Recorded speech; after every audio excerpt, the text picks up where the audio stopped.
नमस्कार दोस्तों, आपके अपने चैनल हमारे संस्कार में आपका बहुत बहुत स्वागत है। आज हम आपके लिए लेकर आए हैं चैत्र मास कथा अध्याय 2। लेकिन उससे पहले अगर आप चैनल पर नए हैं तो आप सभी से निवेदन है, प्लीज़ हमारे चैनल को सब्सक्राइब करें, वीडियो को लाइक करें, ज़्यादा से ज़्यादा शेयर करें ताकि इस कथा के श्रवण का लाभ और लोगों को भी मिल सके। बेल आइकन को दबाना ना भूलें ताकि हमारी आगे आने वाली हर वीडियो की जानकारी आपको नोटिफिकेशन के जरिए मिल जाया करे। कमेंट्स बॉक्स में जय हो विष्णु भगवान की हर हर महादेव लिखना ना भूलें।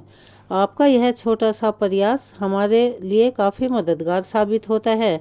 तो चलिए बिना विलंब के शुरू करते हैं आज की कथा। राजा सुदम्य के स्त्री बनने और श्रीमद देवी भागवत के श्रवण के कर्म फल स्वरूप सदा के लिए पुरुष बनकर राज्य लाभ और परम पद प्राप्त करने की कथा सुनाने के पश्चात श्री सूत जी कहते हैं, इस प्रकार की अत्यंत अद्भुत दिव्य कथा सुनने पर भी अगस्त जी की इच्छा शांत नहीं हुई।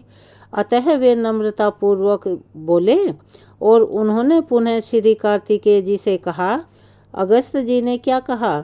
आप देव सेना के अध्यक्ष हैं। मैंने आपके मुखारविंद से यह अलौकिक कथा सुन ली है। अब श्रीमद देवी भागवत का दूसरा महात्म्य सुनाने की कृपा कीजिए। तब स्कंद जी कहने लगे, मित्रा वरुण से प्रकट होने वाले मुने, अब यह कथा मैं कहता हूँ, तुम ध्यानपूर्वक सुनो। जिसके एक अंश में भागवत की महिमा कही गई हो, धर्म का विशुद्ध वर्णन हो और गायत्री का प्रसंग आरंभ करके उसका महत्व दर्शाया गया हो, उसे भागवत कहते हैं। देवी जगदम्बिका से इस कथा का संबंध है, अतएव इसे देवी भागवत कहते हैं।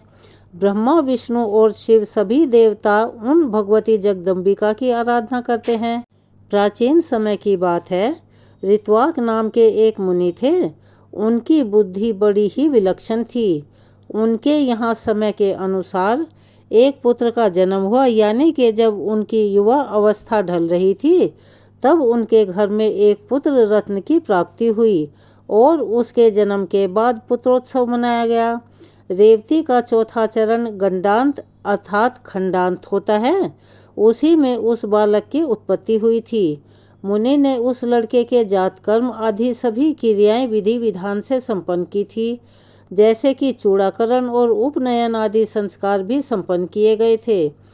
महात्मा ऋत्वाक के यहाँ जब से उस पुत्र का जन्म हुआ था, तभी से वे रोग और शोक से चिंतित रहने लगे थे। क्रोध और लोभ उन्हें सदा घेरे रहते थे। माता की भी यही स्थिति हो गई थी। उसे निरंतर अनेकों रोग सताने लगे। वह उदास होकर सदा चिंता में डूबी रहती थी और वह लड़का भी उदंड हो गया था। तब मुनि अत्यंत चिंतित होकर सोचने लगे, ऐसा कौन सा कारण है कि जिससे यह मेरा पुत्र महान दुष्ट हो गया है और दुराचारी हो गया है। उस समय उस लड़के ने किसी मुनि की स्त्री को हठपूर्वक छीन लिया था। वह ऐसा प्रचंड मूर्ख था कि माता पिता की शिक्षा का उस पर बिल्कुल भी प्रभाव नहीं होता था और न ही वह उस पर ध्यान देता था। तब ऋत्वाक मुनि अत्यंत खिन्न होकर कहने लगे, मनुष्य के पुत्र न हो यह अच्छा, किंतु दुराचारी पुत्र हो जाना किसी स्थिति में भी ठीक नहीं है, क्योंकि दुष्ट पुत्र पितरों को स्वर्ग से नरक में धकेल देता है और वह जीवन पर्यंत पिता को केवल दुखी देता रहता है। पुत्र और पाप परायण संतान से पिता कभी सुखी नहीं हो सकते। ऐसे पुत्र जन्म को धिक्कार है। इस तरह की संतान से ना तो मित्रों का उपकार होता है और न शत्रुओं का अपकार होता है। जगत में वे ही पुरुष बड़भागी हैं, यानी के भाग्यशाली हैं, जिनके घर पुत्र होने का अवसर सुलभ है।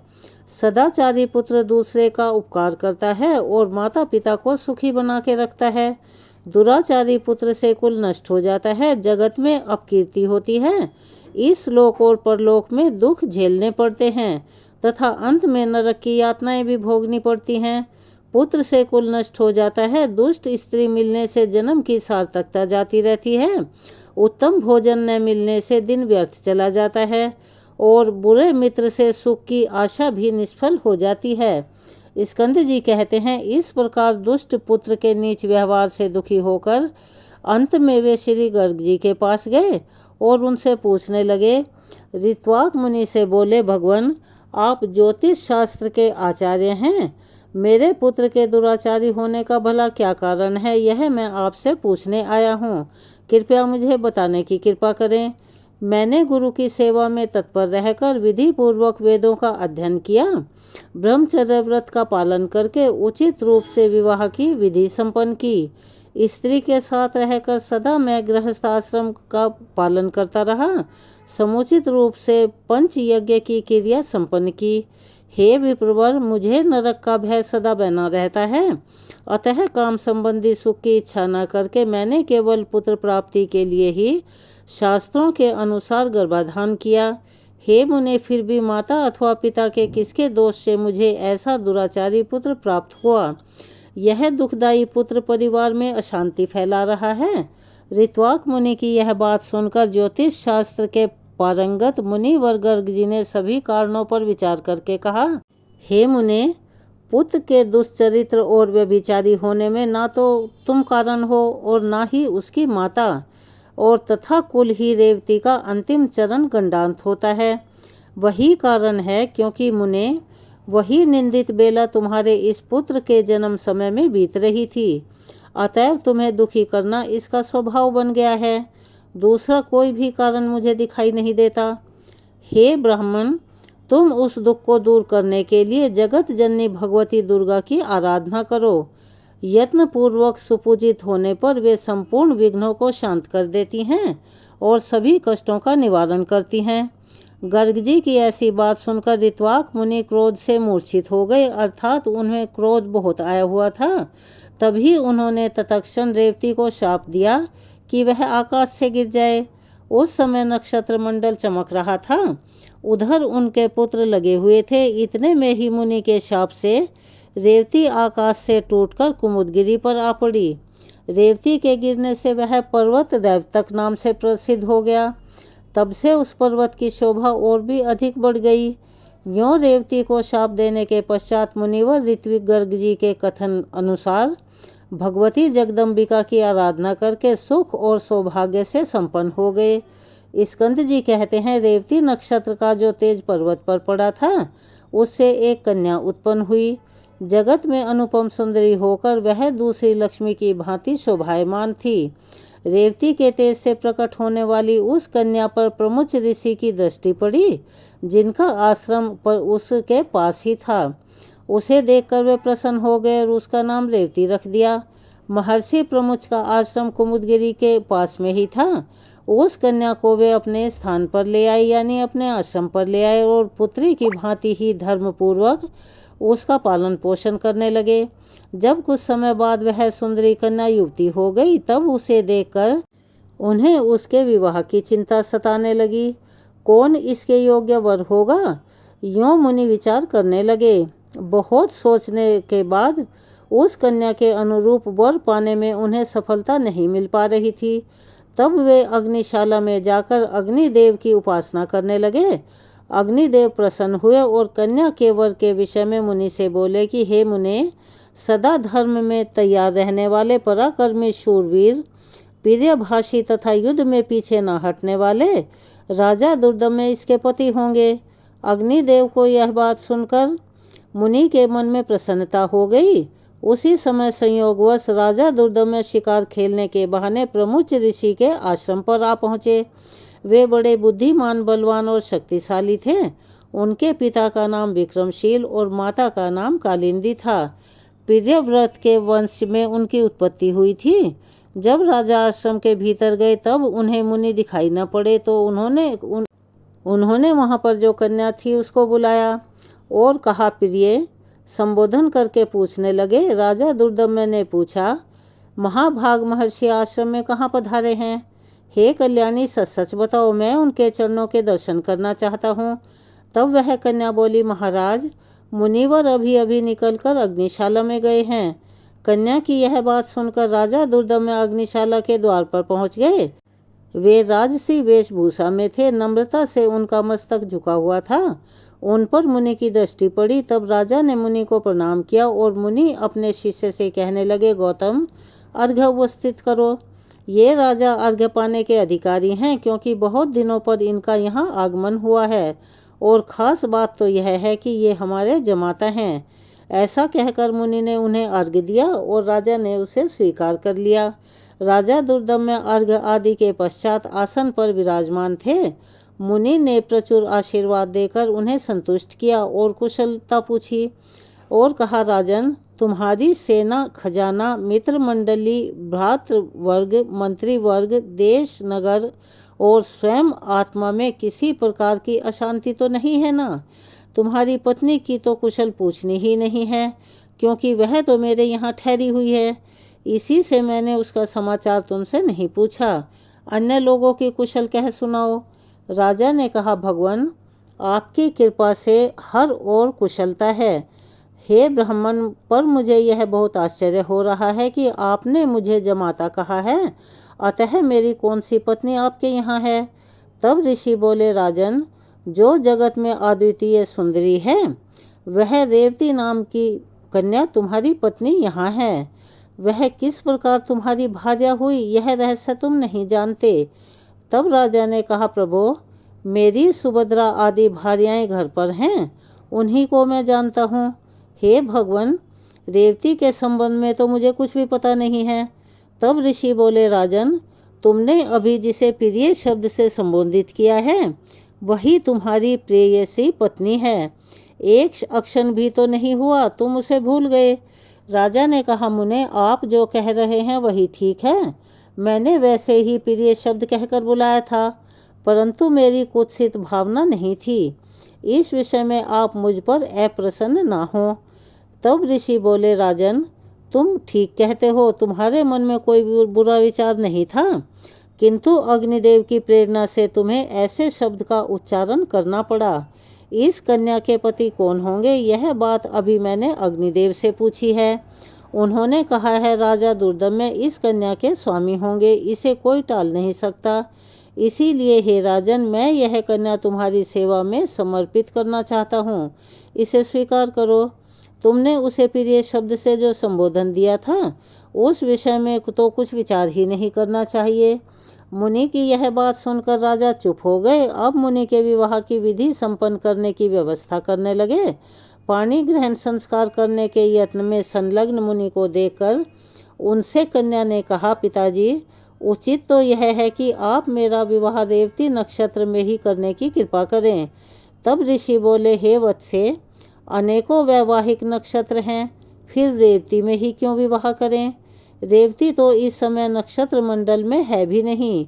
कन्या ने कहा, युवती से भिन्न नक्षत्र में मेरा विवाह संस्कार समुचित नहीं होगा, अतएव मैं आपसे प्रार्थना करती हूँ, इस नक्षत्र में ही मेरी वैवाहिक क्रिया संपन्न करने की कृपा करें। तब ऋषि बोले, पूर्व समय की बात है, ऋत्वाक मुनि ने रेवती को नक्षत्र मंडल से नीचे गिरा दिया था। अब वहाँ उसका स्थान ही नहीं रहा। फिर उसी नक्षत्र में विवाह होने के लिए तुम क्यों अपनी प्रसन्नता प्रकट कर रही हो? कन्या बोली, क्या केवल ऋत्वाक मुनि ने ही तपस्या की है? मन, वाणी अथवा कर्म से ऐसी तपस्या करने की क्या आप में योग्यता नहीं है? पिताजी, आप तो जगत की रचना करने में समर्थ हैं। मैं आपका तपोबल खूब जानती हूँ, अतः आप रेवती का नक्षत्र मंडल में पुनः स्थापन करके उसी नक्षत्र में मेरा विवाह कीजिए।